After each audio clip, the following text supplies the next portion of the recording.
আজ এক সপ্তাহ হলো কবিরাজ মানসি কবিরাজগিরি করতে গেল, কিন্তু জানেন ভাইরা আমাকে এক কেজি চাল, আধা কেজি ডাল, এক ভাত তেল এগুলো দেখেছে, এগুলো দিয়ে কি সংসার চালায় ভাইরা? কি বলেন আপনারা? চলে না?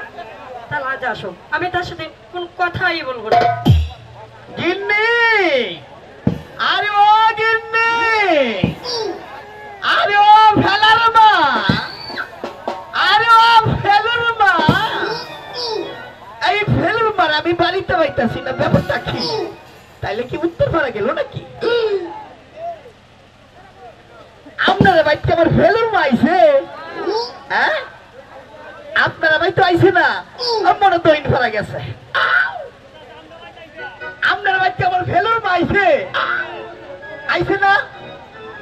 আমি 7 দিন ধরে বাড়িতে নাই, মাগিটা খালি টই টই করে এমনি এমনি ঘুরে বেড়াই, কালী বাড়ি ভাইয়া একেবারে আমি ভাইয়া লই ভেরে আপনি বিচার করতাম।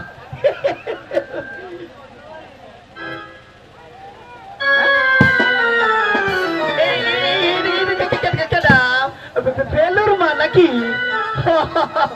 ও বুঝছি, আমি 7 দিন ধরে বাড়িতে দেখে তুমি রাগ করছো আমার লগে। আরে ও ফেলুর মা, ফেলুর মা কোন সারা শব্দ দিতেছে না, আর আদর করে ডাকতেই বলো, ওরে আমার কই কই তরি, ওরে আমার বুলবুলি, ওরে আমার টুনটুনি। ব্যাপারটা কি? কোন সারা শব্দ নাই, একটু ধরে দিই তো। আমার কি সর্বনাশ হইল রে, আমার বউদি মইরা গেছে রে। ওলা গো, এত সুন্দর বউ থাকতে আমার মনের কেড়ে দিল। আল্লাহ গো, ফেলু রে, ও ফেলু, ফেলা রে, ভাই রে, আমার কি সর্বনাশ হইল গো। আমি এখন কারে বাবু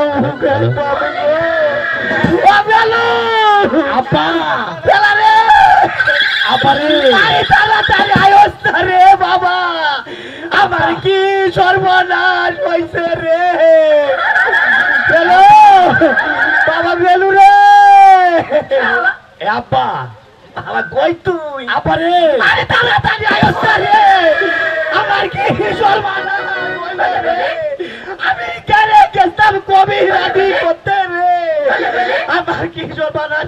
বাবা বেলু, আব্বা নাই, বাবা নাই, নাই বাবা নাই।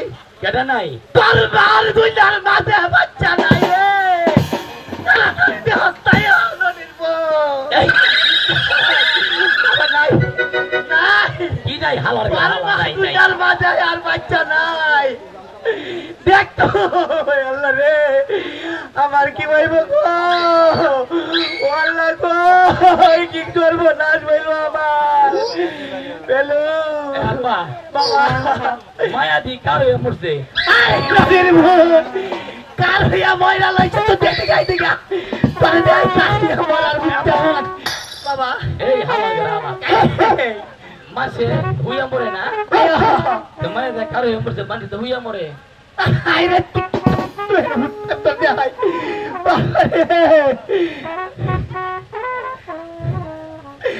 আইরে আইরে তুই বুঝাস তারে বাবা, কোন বুঝা তুই আমার কারে গো আপা বাবা।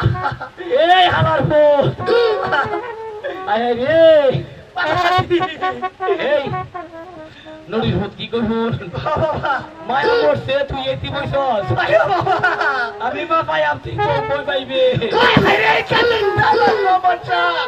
আমার কত আদরের বউ আছেন রে, আমার ভূত তার হলো বাবা। আমি মায়ের ডাকে দেখে গেল কোন ব্যবস্থা করতে পারছি না রে।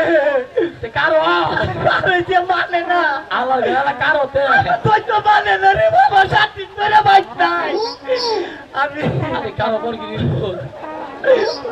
এ মায়ো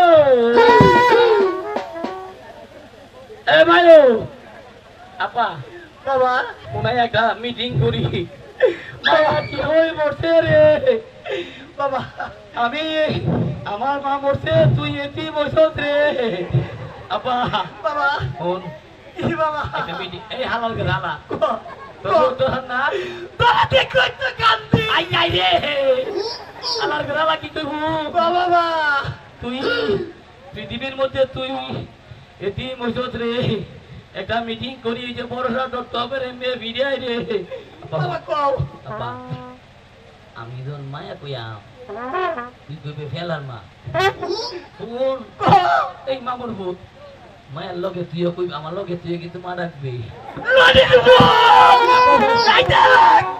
আমি তো মাথায় সমাজের মুখে আমারে বাড়ি জানা করবো আরে না রে আমার মা মরছে তুই এটি বইস সমাজের লোকে কি করবো তোর বোধ তোরা মামার তোরা কি কইতাম বাবা আমি তো মায়া কইয়াম তুই কবি ফেলুর মা আরেকবার কইয়াম মায়া তুই কবি ও ফেলুর মা আরেকবার কইয়াম মায়া ভুলে বলে তুইও মায়াটা খেলবি তুই উঠেনি রেশন দে আমারে আই কইল আমারে বাবা এ মায়ো বেলুর মা এ মায়ো ও বেলুর মা এই বাবা পরেরটা কিন্তু কইবি আমার মা আমি কি কইতাম আই যাই রে হালার করে হালা রে এই কথা দুদিন আগর দুদি মজা हो सकता है মা ডাকলে উঠবো রে এই দুনিয়ার মাঝে বহুত সারা তুই এটি মজত রে আই রে এই বাবার মত রে এই যে সবাই দেখতেছে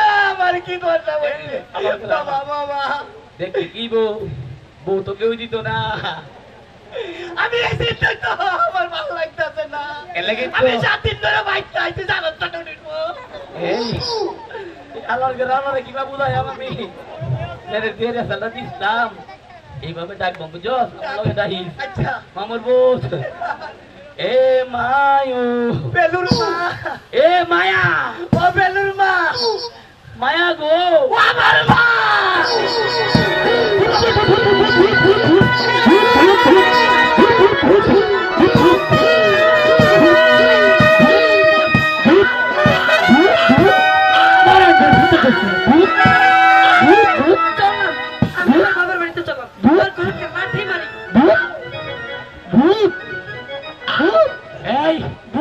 এই হালার গ্রাম তো ভূত বাবা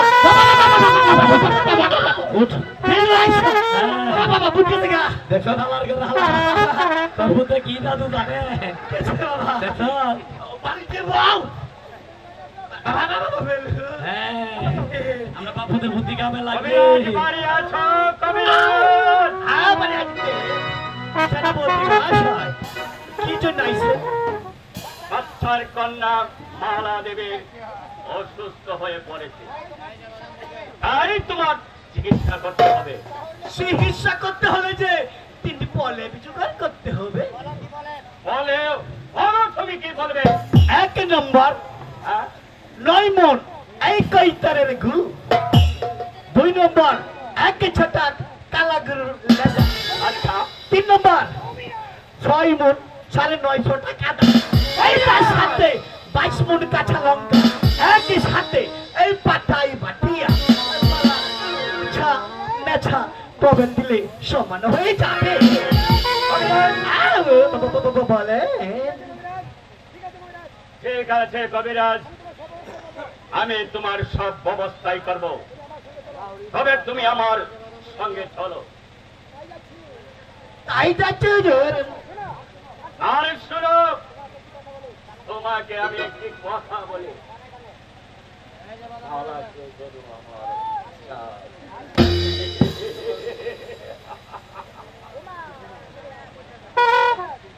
আর যদি না হয় তাহলে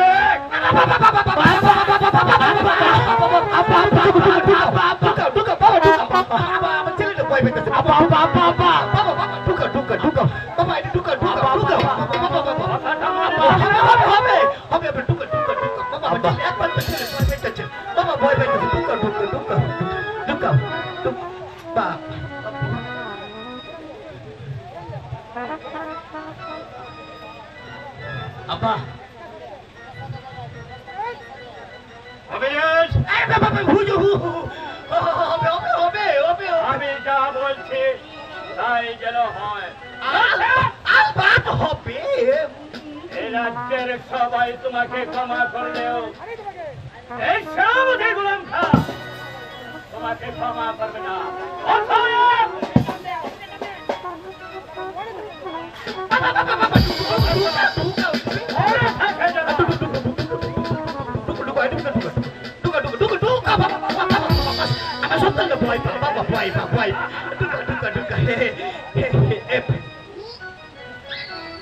বাবা গেলু আব্বা ভয় পাইছ হালার ঘরে হালা কি কইছে? তোমারে কয়ে দরকার নেই, তুমি ভয় পাইছ না তো বাবা। আমার শান্তি আব্বা এই বেটা তোদের কানাকানি রে কি কইছে? কি কইছে কানাকানি করে? এইটা তোতে কলা গো নাও উঠালো ভাইজান। আব্বা হারাম জাদা আমি তোর হুদ্দা আমি উল্লেখ করা গো বাগাতে তুই আজকাল চাকরি করে গেছেন একচেলে মোরা ভালাই লাইয়া হালার ঘরে হালা ইবেলা দিয়ে আমি তোর বউরে ভালো করে দিদি হালার ঘরে হালা। আমি আমার কবিরা ছাড় মানবো না। আমি আমার শ্বশুর বাড়ি বিকিয়া আমার শ্বশুর দিয়া আমার শাশুড়িরে এমন পেতানি খাওয়াবো কবির আমার নাম কবিরাজ। দেখলেন আমার বাবা কি বলেছে? আমার বাপ নাকি বলদ হালার ভূত।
হ্যালো সখী,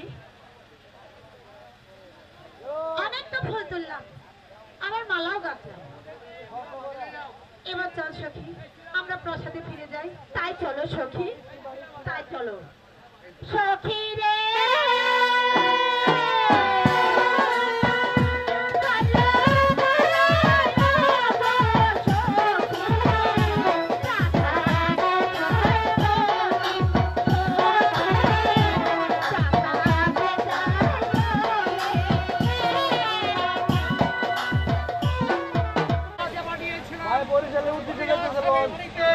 এখন পর্যন্ত কবি আসছে না, তাহলে কি ব্যবস্থা করলাম?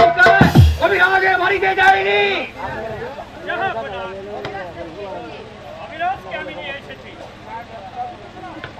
আসসালামু আলাইকুম জাহাপনা। ওয়ালাইকুম আসসালাম। আমাকে কিসের আইবার জন্য কইছেন জাহাপনা? এদিকে আসুন কবিরাজ সাহেব, আমি আপনাকে যে জরুরিকে পাঠিয়েছি, আমার একমাত্র কন্যা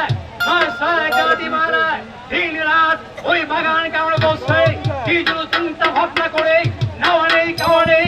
আপনি দেখুন শাহজাদি মালার ভক্তি অসুস্থ হয়েছে কিনা। জাহাপনা, আপনি মালা দেখে আনুন, আমি দেখে বলতে পারবো। এই কাছে শাহজাদি মালাকে একটা দেওয়া হোক।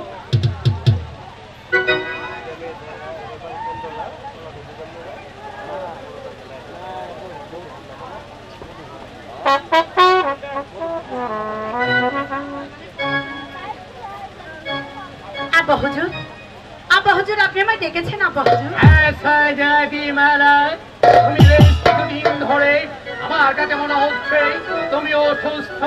একটি কথা বলে যেও না মালা, তোমার যদি কাঠার আসন গায়ে পড়ে আমার মনে হয় পৃথিবীটা আনন্দ হয়ে যাচ্ছে।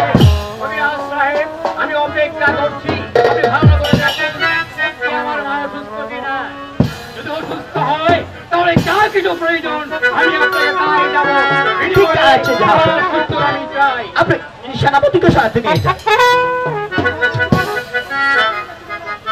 আমিও যাচ্ছি কবিরাজ, কথাটা অবশ্যই মনে থাকবে। মনে থাকবে, মানে একেবারেই মনে থাকবে। কবিরাজ মশাই, বলে আমার অসুখ করেছে। হ্যাঁ, আমার কবিরাজের মন্ত্র দিয়ে আমি দেখতে পাচ্ছি আপনার সারা শরীরে এই রোগে একবার টকবক টকবক করছে। তা সে রোগের নাম কি? এই নাম হয়েছে প্যাম্বি রোগ। তা জি, আরে সখী,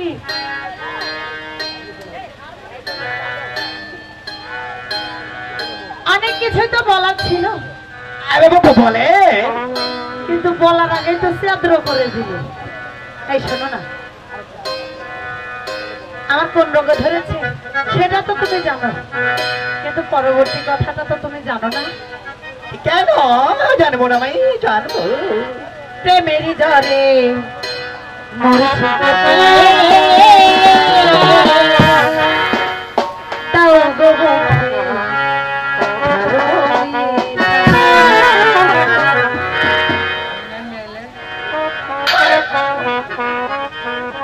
দেখো না আমার দরজা মেরে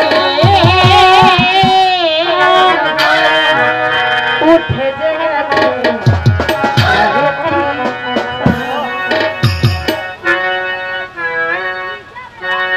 কোন ডাক্তারে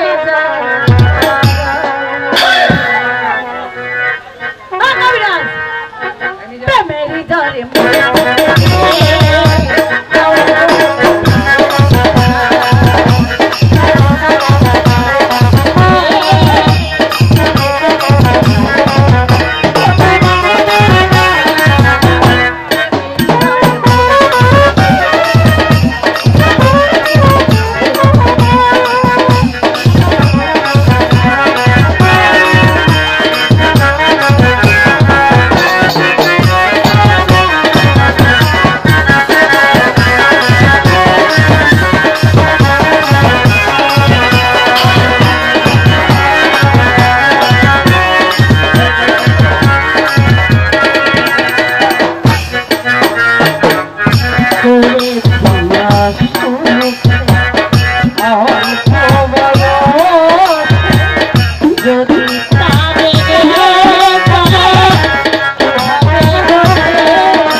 তোমরা যে এটা শুরু করছো তোমার ভণ্ডামি রাখো।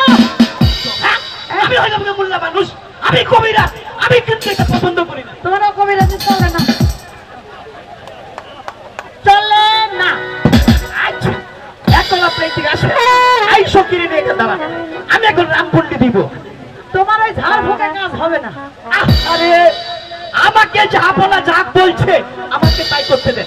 ইস, আই সখী দাঁড়া তো। আই এক পাদুরি বেত পাদুরি আসি ভালো বছর পাদুরি বাপু মায়ের বলো এই পাদুরি কোথায় দিকে তোর মা এই কুচ মায়ের কিচুরি তার হাতে শিরঞ্জনি উচ্চার পেটে দিয়া খাও, কানে কানে কইয়া দাও, যদি না কেউ হাসা কথা তাহলে খাইবা আমার উস্তাদ ওকিল বাবু দেখতে কুস্তির মাথা।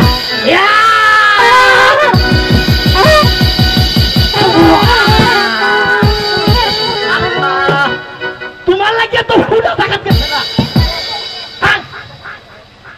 যাবো না, আসেন।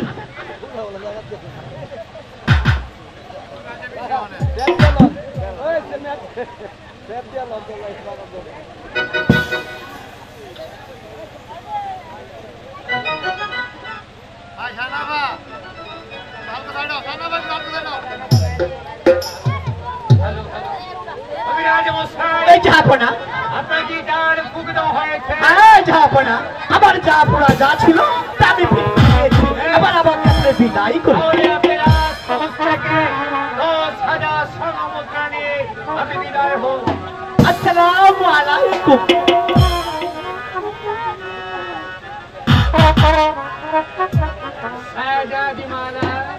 বলো না বাহুবুর। আজ তোমাকে আমি একটা কথা বলতে চাই। বলো না বাহুবুর, কথাগুলি কি বলতে চাও? আমার বিশ্বাস তুমি বয়স প্রাপ্ত হয়েছ, তোমার বিয়ের উপযুক্ত সময়, তাই আমি সরাসরি কথাটা বললে ভালো মনে করি। আমি মনস্থ করেছি তোমাকে সুপাত্র দেখে পাত্রস্থ করা আমার প্রয়োজন। তুমি জানতে চাইবে সে পাত্রের কথা। বলো না বাহুবুর, সেই পাত্রটি কে?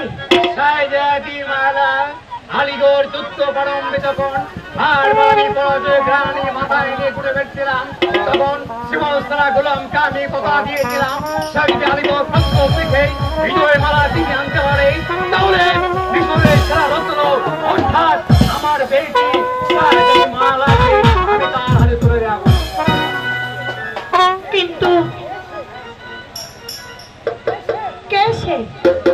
এই পাত্রটি হচ্ছে এই রাজপ্রাসাদের আমার অতি আপনজন শিবল সালার গোলাম কা। আব্বা হুজুর, আমার বিয়ে হয়ে গেছে। আব্বা হুজুর, তোমার বিয়ে হয়ে গেছে? হ্যাঁ আব্বা হুজুর, আমার বিয়ে আরো অনেক আগেই হয়ে গেছে। তার সঙ্গে তোমার বিয়ে হয়ে গেছে? আমার- সেই পাত্র আমার স্বামীর নাম, হলো আমার স্বামীর নাম, হলো আমার স্বামীর নাম তোমার মহাবীর স্বামীর নাম? লেখিয়াল মালিক সাজারের ছেলে মোহাম্মদ আবু কাসেম। আবু কাসেম শিবল সালা গোলাম কা, শিবল সালা গোলাম কা। আদেশ করেন যাব না। শিবল সালা গোলাম কা, তোমাকে আমি কথা দিয়েছিলাম মিশরের সেরা রত্ন তোমাকে উপহার দেব। আজ নিজের কণ্ঠে শুনতে পারলাম আমার কন্যা নাকি বিয়ে হয়ে গেছে। আর সেই পাত্রের নাম আবু কাসেম। আবু কাসেম, হ্যাঁ শিবল সালা গোলাম কা, সেই কাসেম হচ্ছে যাকে আমি এক পাগলের নির্দেশে মালিক সত্তার তুলে দিয়েছিলাম। সেই বাদির বাচ্চার বাড়ি তুলে এখন চলে যাবে, যা বলবে ওই মালিক সত্তারকে সেদিন বাড়ি থেকে তাড়িয়ে দেয়। এটা হচ্ছে বাচ্চা দিয়ে আদেশ। কাসেম, কাসেম,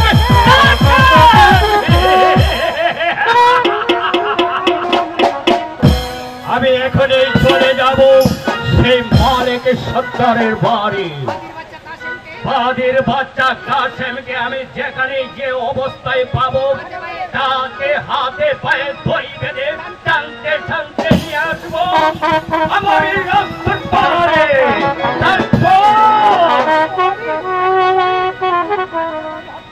তারপর তাকে করা হবে হত্যা।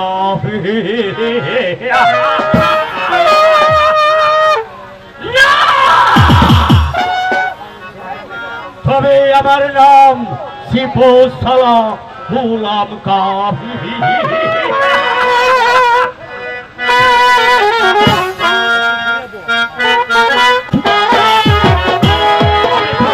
শুনতে পেরেছি আমার একমাত্র সন্তান শাহবতী মালার সাথে প্রেম করছে, তাহলে কি পরের ছেলের জন্য আমাদের জীবন দিতে হবে?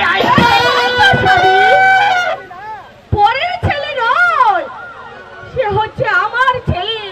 আমি তাকে ছোটবেলা থেকে লালন পালন করে এতটুকু বড় করেছি, এ কথা তুমি বলতে পারলে? আয়েশা, আয়েশা আমি ভুলে গিয়েছিলাম, আয়েশা আমি ভুলে গিয়েছিলাম, যাকে কোলে পিঠে করে সেই সব থেকে এতটুকু বড় করেছি তাকে আমি পরের ছেলে বলেছি। আয়েশা তুমি আমাকে ভুল বোঝো না, আয়েশা তুমি আমাকে ভুল বোঝো না। ওগো স্বামী, কাশিম যে স্কুলে গিয়েছে এখনো ফিরে আসে না স্বামী।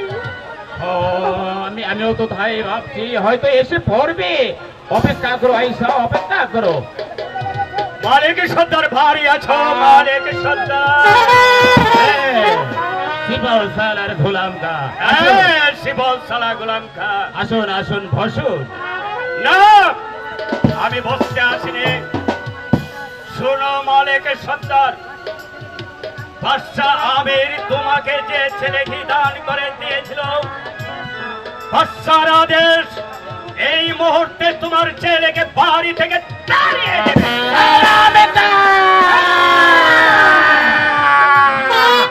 তুমি আমার বাড়িতে এসেছো বলে তোমাকে আমি কিছু ধরলাম না, কিন্তু তোমার একটি কথা জানা দরকার, এই মালিক সর্দার কাসেমকে শৈশব থেকে মানুষ করেছে। আমি আমার সন্তানকে তাদের সারা দেশকে আমি তাড়িয়ে দেব না, না